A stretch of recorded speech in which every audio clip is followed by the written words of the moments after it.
한 20여 년 동안 인해교회에서 주일 오전 예배를 드리면서 성가대 찬양이랑 또 목사가 이렇게 준비한 찬양이 같은 적은 단 한 번도 없었던 것 같아요. 근데 오늘은 제가 주보를 만들면서 본문과 관련된 말씀, 찬양 이런 것들을 고르면서 466장을 이렇게 선정해서 함께 찬양을 했었는데 성가대에서도 이 찬양을 불러주셨습니다. 하나님께서 저와 여러분들이 정말 평안하기를 원하시는 것 같아요. 우리는 하나님께 하나님 나보고 평안하라고요? 내가 기뻐하라고요? 나보고 감사하라고요? 그러면 그런 상황을 주세요. 내 마음이 고요하고 평안할 수 있는 상황을 나에게 주세요. 그리고 나보고 평안하라고 말씀해 주세요. 하나님, 나에게 감사의 조건들을 막 좀 쏟아 부어 줘 보세요. 그리고 나보고 감사라고 말씀해 보세요. 10명의 문둥병자들이 예수님의 말씀을 듣고 제사장들에게 자기 몸을 보여주려고 달려가다가 그들이 문둥병이 나은 걸 알았잖아요. 알았을 때, 나았을 때 사마리아인 한 사람 문둥병자가 예수님께 나와서 감사했던 것처럼 우리에게도 살아가는 삶 속에서 낫고 바뀌고 새로워지는 그런 능력들을 한번 보여줘 보세요. 그리고 우리한테 감사하라고 말씀하셔야죠. 우리는 그렇게 고백할 수 있습니다. 그런데 성경은 우리에게 그렇게 말씀하세요. 오늘 찬송가 가사처럼 나 어느 곳에 있든지, 이 말은 내가 어떤 상황에 있든지 어떤 처지에 있든지 내 형편과 내 상황이 중요한 게 아니라 내가 하나님 앞에서 평강을 누리는 게 중요하다고요. 신앙의 위대함, 믿음의 위대함은 좋을 때 좋고 나쁠 때 나쁜 것에 있는 것이 아니에요.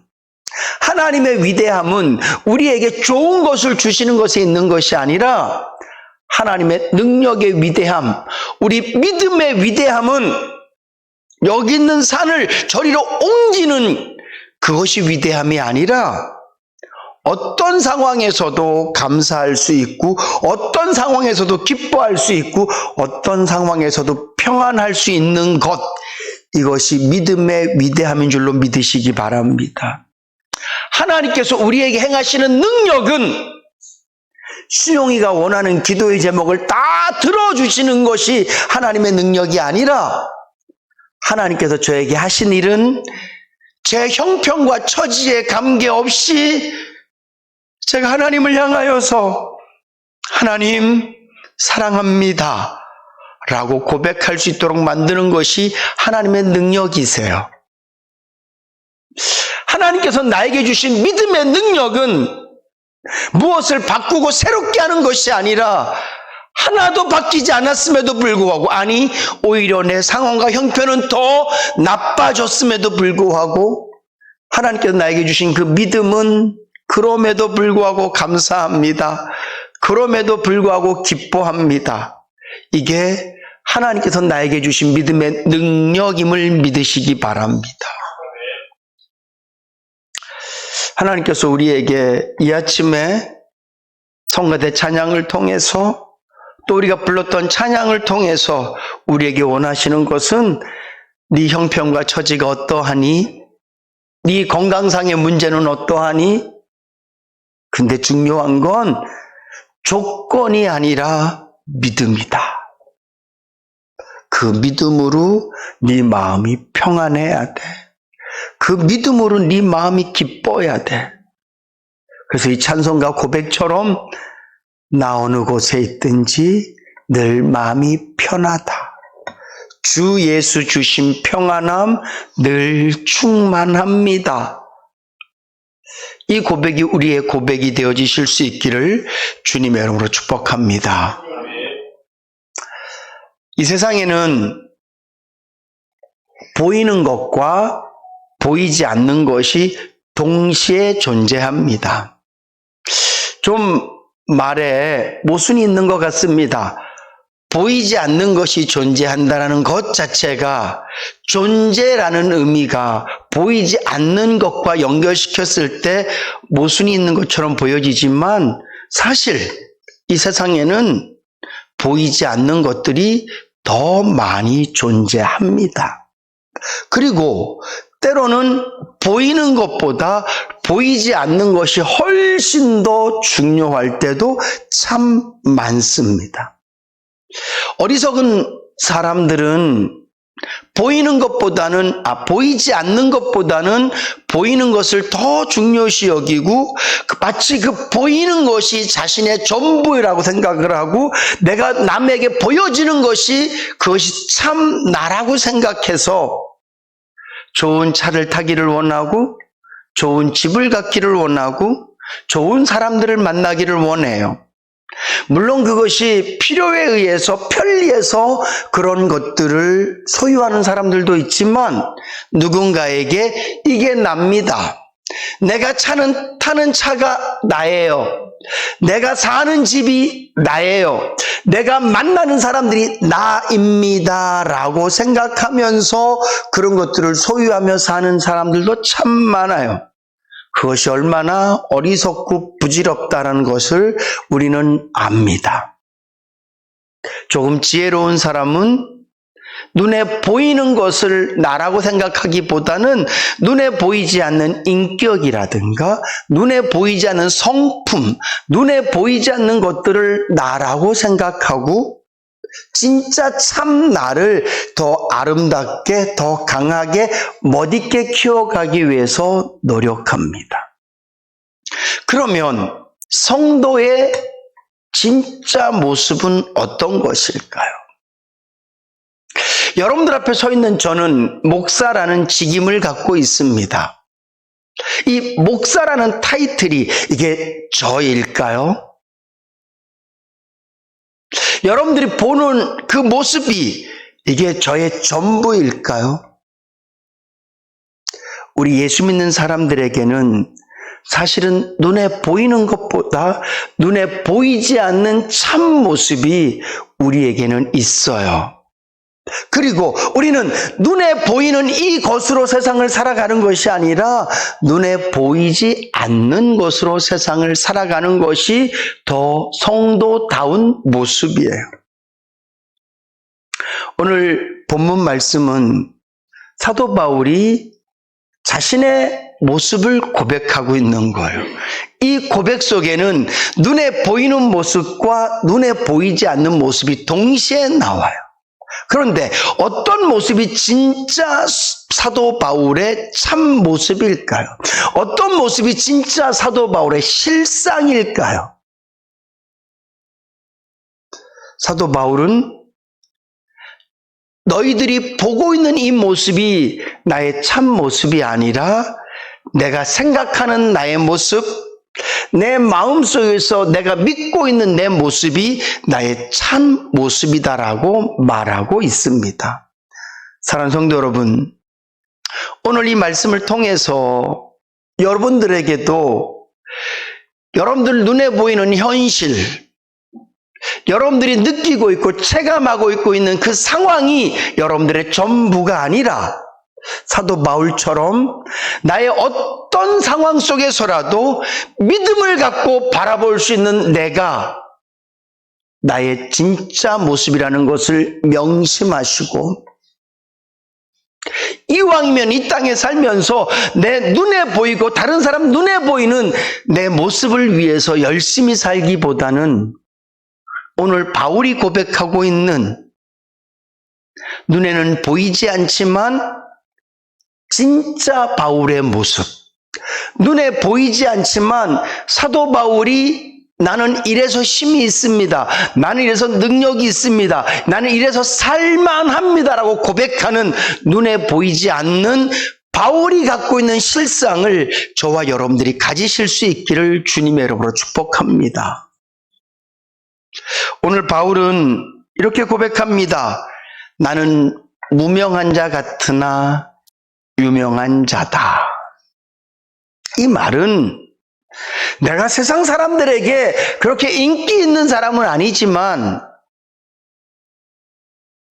사실은 내가 되게 인기 있는 사람이야. 이런 의미가 아니에요.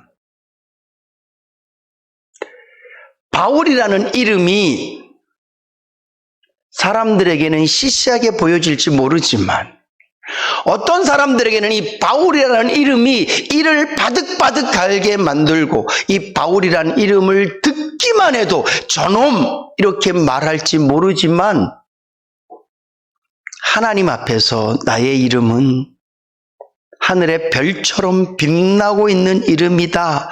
이런 의미인 줄로 믿으시기 바랍니다. 오늘 여러분들이 자신을 돌아보면서 나는 이 땅 가운데에서 사람들이 나에게 붙여진 수식어가 가난한 사람, 아픈 사람, 뭐 또 여러 가지 수식어가 있을지 모르지만 하나님께서 기억하시는 여러분들의 이름은 사랑하는 누구누구. 나의 전부를 주고 대속한 누구누구. 이렇게 저와 여러분들을 기억하시는 줄로 믿으시기 바랍니다. 사람들은 저를 보고 자기들 눈에 보이는 대로 자기들의 이 머리에서 생각되어지는 대로 나를 기억합니다. 여러분들은 학교 다닐 때 별명이 있으셨나요? 그 별명이 대체로 이름이라든가 생김새를 통해서 별명이 지어지잖아요. 저는 학교 다닐 때 별명이 구돌이었어요. 구는 제 성을 따서 구, 돌은 머리가 딱딱해서 돌. 그래서 제가 친구들하고 장난칠 때 머리로 꽝 박으면 거의 기밀 수준이었어요. 얼마 전에 지혁이랑 이렇게 잠을 자면서 이렇게 막 이불 장난을 치다가 머리가 꽝 부딪혔어요. 속으로 저 어떡하지? 죽었을 수도 있을 텐데 그런 마음이 들 정도로 세게 부딪혔어요. 그래서 제가 이 아이가 놀랄까 봐 얼른 내가 막 아픈 척을 했어요. 막 이러니까 지혁이가 울기 전에 저한테 뭐라고 얘기했냐면 아빠 괜찮아? 이러더라고요. 그래서 얘 괜찮은가 보다 그랬는데 3초 딱 지나서 엉엉 울었어요. 너무 아프니까. 학교 다닐 때 같은 고등학생끼리도 저랑 머리를 부딪히면 애들이 죽으려고 그랬거든요. 제 별명이 구돌이었어요. 혹시 제 머리가 여러분들 옆을 지나가면 피하십시오. 부딪히면 최하 중상입니다. 아마 고등학교 친구들은 저를 지금도 그렇게 기억할 거예요. 구신용 그럼 제 머리 세네. 근데 여러분, 하나님은 여러분들을 기억하실 때 심지어 우리가 죄 가운데서 허덕일 때도 심지어 우리가 하나님께서 원하시지 않는 자리에서 방황할 때에도 주님은 저와 여러분들을 기억하실 때 죄인 이렇게 기억하지 않으신다고요.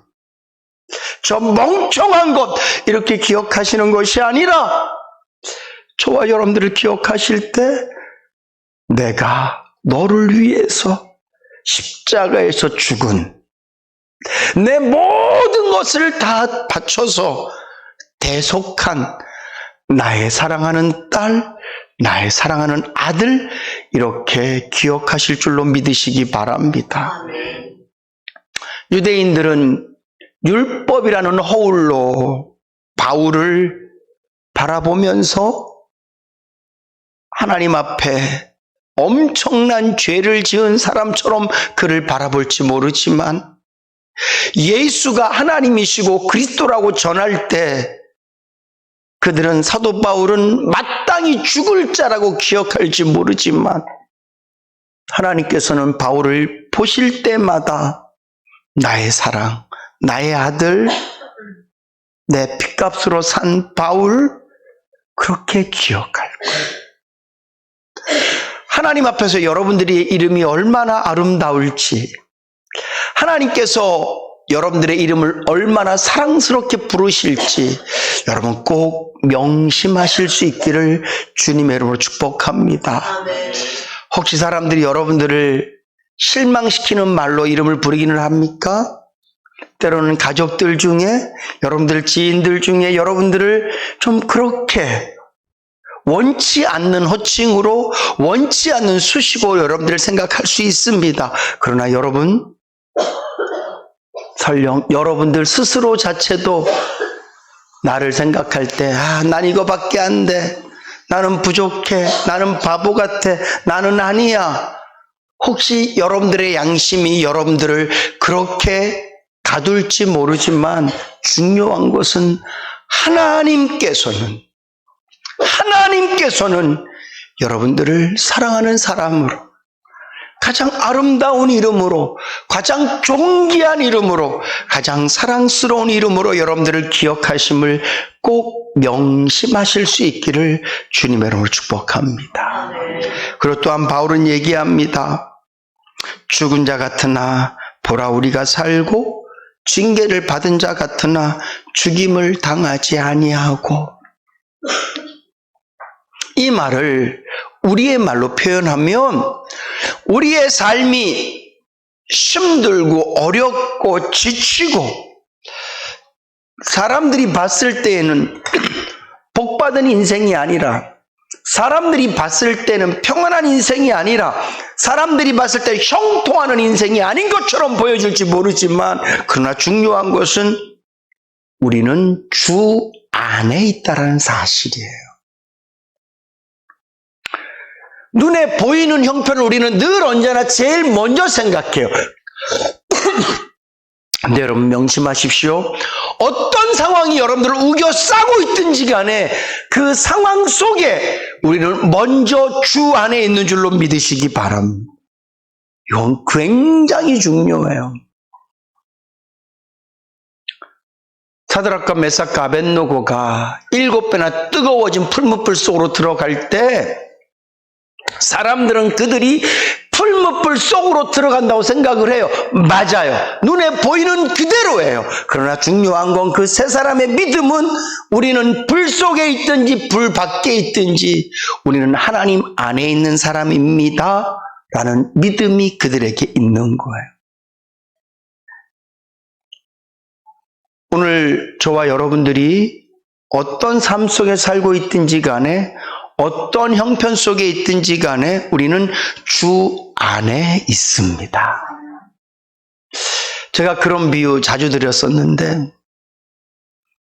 아이들이 편안하고 아이들의 마음에 기쁨이 있을 때는 좋은 곳에 갔을 때이기보다는 부모 손을 붙잡고 있을 때예요. 아무리 아이들이 좋아하는 놀이동산에 아이가 있다 할지라도 부모를 잃어버린 아이는 그냥 미아예요. 그리고 그 아이는 부모가 내 곁에서 없다라는 걸 깨닫는 순간, 앞으로 아무리 회전목마가 빙빙 돌고 있고 한 손에 솜사탕을 들고 있어도 그 아이의 눈에는 눈물이 나고 그 아이의 마음은 불안할 수밖에 없어요. 그러나 부모 손을 붙잡고 있으면 좋은 곳에 있든지 나쁜 곳에 있든지 좀 깜깜한 밤이든지 무서운 장소에 있다 할지라도 부모 손을 꼭 잡고 있던 아이는 평안하고 기쁨이 있고 마음에 든든함이 있어요. 사랑하는 성도 여러분, 오늘 바울은 때로는 감옥에 갇히기도 하고 매를 맞기도 하고 죽을 고비들을 만납니다. 어쩌면 그 옆에 있는 사람들이 바울을 향해서 도대체 이 사람은 무슨 잘못을 했을까? 이 사람의 인생은 왜 이렇게 힘들고 어려울까? 그렇게 그의 인생을 평할 수 있을지 모르지만 중요한 것은 바울은 나는 주 안에 있습니다. 죽은 자같이 보입니까? 내가 징계를 받은 자처럼 보입니까? 아닙니다. 나는 하나님 안에 있습니다. 여러분, 여러분들 안에 이 믿음, 이것이 여러분들의 실상임을 믿으실 수 있기를 주님 여러분 축복합니다. 여러분들은 남편과 사는 것, 그보다 더 중요한 건 주님과 살고 있다는 거예요. 여러분들이 어떤 직장에 가서 일하는 것, 그보다 더 중요한 것은 주님이 여러분들과 함께 있다는 거예요. 여러분들의 상황이 어떠한 거, 이것도 중요하지만 더 중요한 것은 하나님이 나와 함께하는 상황이라는 사실이 여러분들 마음속에 늘 믿어지셔야만 돼요. 그래야 우리는 성도다운 그런 마음가짐, 우리가 아까 불렀던 그 찬송처럼 나 어느 곳에 있든지 늘 편하다는 고백이 나의 고백이 될 수 있는 거예요. 바울은 우리보다 훨씬 힘든 상황 속에서도 믿음이라는 그 선물을 통해서 자신의 진짜 모습을 보고 있는 거예요. 내 이름은 이렇게 사라질 이름이고 세상 사람들에게는 미움의 대상이 될지 모르는 이름일지 모르지만 하나님 앞에서는 사랑스러운 이름입니다. 사람들이 봤을 때 내 처지와 형편은 죽는 처지고 내 형편과 처지는 벌 받는 처지처럼 보여질지 모르지만 믿음으로 나를 바라보니 나의 진짜 모습은 하나님 안에 있습니다. 오늘 이 고백이 저와 여러분들의 고백이 돼야 될 줄로 믿습니다. 뿐만 아니라 10절 말씀해 보니까 근심하는 자 같으나 항상 기뻐하고, 여러분들의 실상이 기쁨 되실 수 있기를 주님의 이름으로 축복합니다. 사람들이 봤을 때 바울의 고백을 들으면 바울은 그냥 계속 근심만 하고 있어야 돼요. 사람 때문에 근심해야 되고, 물질 때문에 근심해야 되고, 건강 때문에 근심해야 되고, 우리가 갖고 있는 모든 문제들을 복합적으로 다 갖고 있었던 사람이 바울이에요. 사람들이 봤을 때 저 사람 어떡해, 아마 지금도 잠을 못 잘 거야, 지금도 걱정하느라, 지금도 근심하느라 사도 바울의 머리는 복잡할 거야. 근데 중요한 건 바울은 고백합니다. 항상 기쁘다. 왜일까요? 바울의 기쁨의 이유가 예수 그리스도이기 때문에 그렇습니다.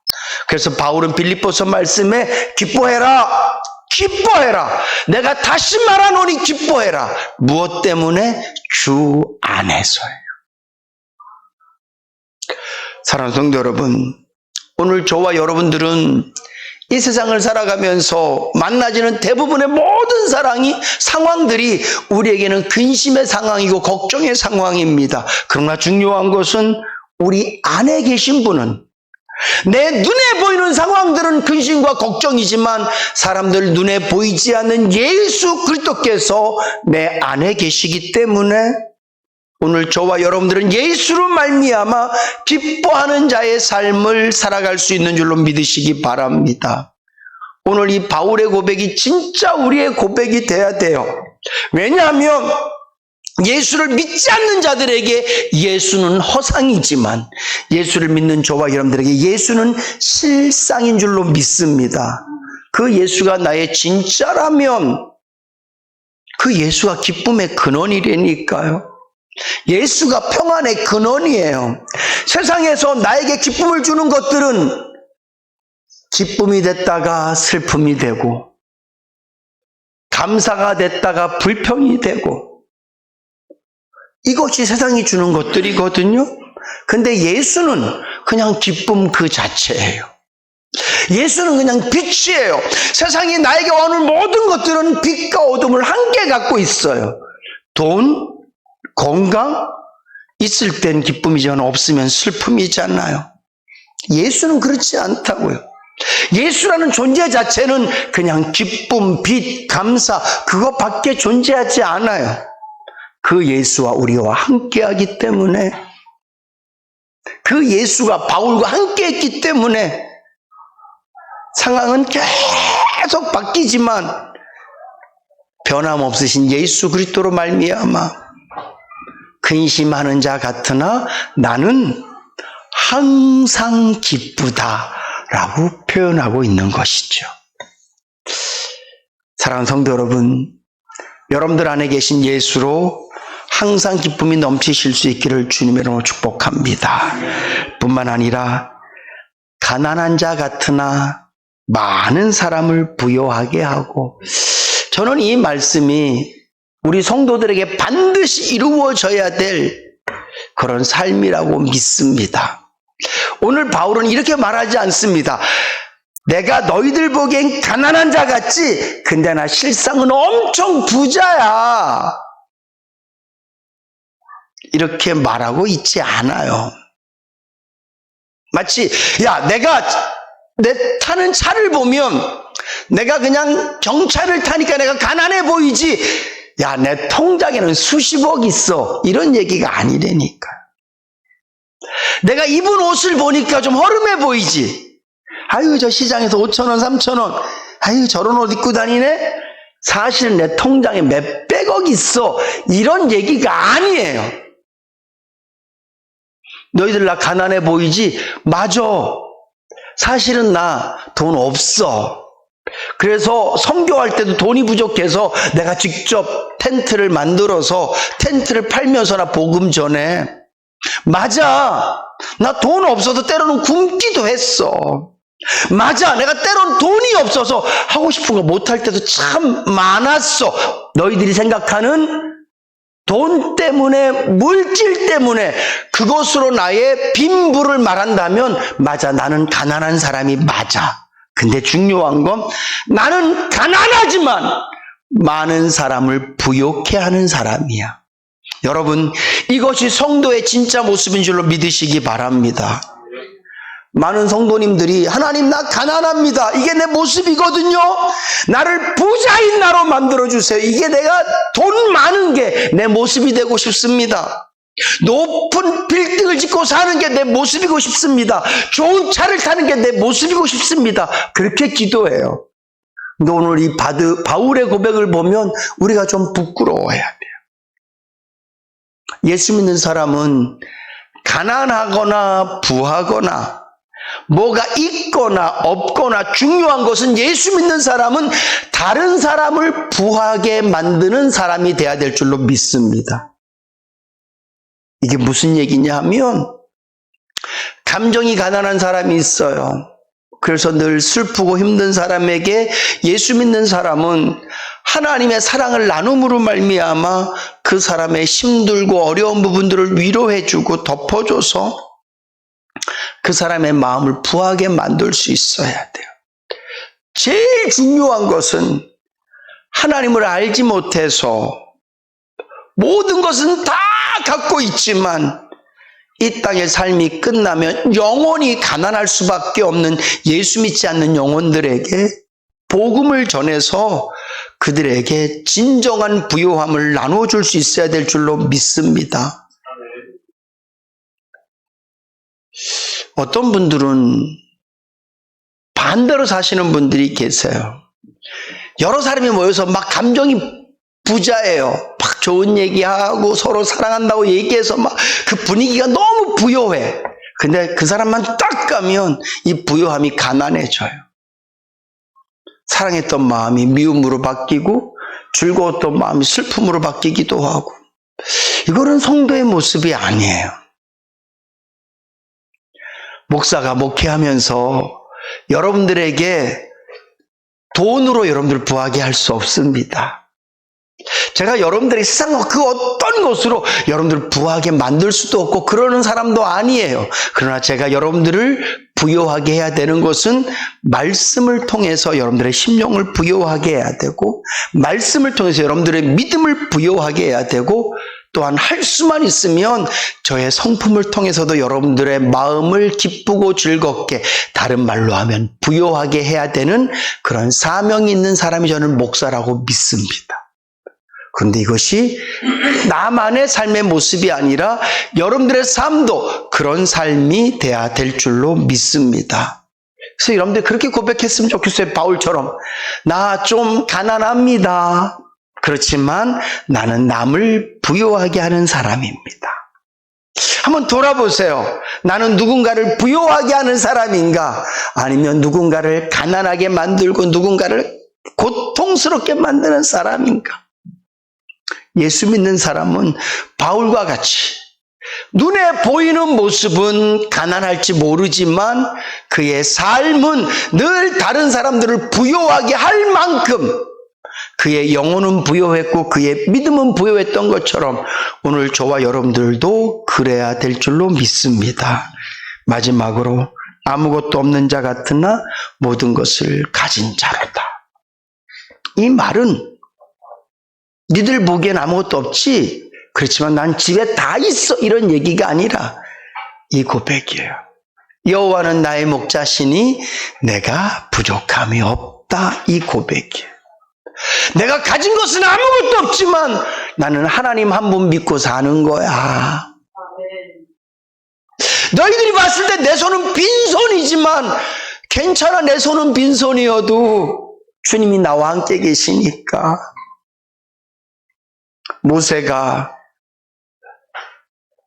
애굽으로 내려갈 때 빈손이었지만 그는 하나님과 함께 내려갔기 때문에 이스라엘 민족을 출애굽시킬 수 있었던 거예요. 모세에게 무슨 병서가 있거나 모세에게 어떤 군대가 있거나 모세에게 특별한 능력의 뭔가가 있어서가 아니라 모세가 출애굽기 3장에서 하나님을 딱 만나고 그 이후부터 모세는 하나님과 동행하는 사람이었기 때문에 그는 아무것도 없었지만 이스라엘 백성들을 출애굽시킬 수 있었어요. 출애굽을 위해서 물질로 따진다면 얼마가 필요했겠습니까? 출애굽을 통해서 군사를 모았으면 얼마의 군사가 필요했겠습니까? 아마 엄청난 것들이 필요했을 거예요. 근데 그는 아무것도 없었지만 하나님 한 분과 그가 애굽으로 내려갔을 때 모든 것들이 다 이루어진 것처럼 오늘 바울이 야 내가 전도할 때 돈이 필요한다. 내가 얼마가 필요하고 내가 사람이 필요하면 얼마나 많은 사람이 필요하겠냐. 나 이거 아무것도 없어. 그렇지만 하나님이 나와 함께 하시기 때문에 내가 하는 게 아니라 하나님이 하시니까 가난해 보이지만 내가 아무것도 없는 사람처럼 보이지만 나는 모든 것을 다 가진 자야. 이 말은 나는 아무것도 없지만 하나님은 내 편이셔. 이런 말이거든요. 오늘 이것이 여러분들의 모습인 줄로 믿으시기 바랍니다. 이게 성도의 실상이에요. 여러분들은 아무것도 없을지 모르지만 하나님이 여러분들 아버지시라고요. 이게 성도의 실상이에요. 여러분 오늘 이 말씀을 꼭 기억하셔서 바울과 같은 믿음으로 바울과 같은 담대함으로 살아가실 수 있기를 주님의 이름으로 축복합니다. 자꾸 눈에 보이는 세상 것, 세상과 나를 비교하려고만 하지 마시고 내 안에 계신 하나님, 나를 사랑하시는 하나님, 나의 전부 되신 그 하나님을 믿는 믿음으로 나의 실상은 이것이 아니라 믿음이다. 나의 실상은 세상 것이 아니라 하나님께서 나에게 주신 것이다 라는 믿음으로 살아가실 수 있기를 다시 한번 주님의 이름으로 축복합니다.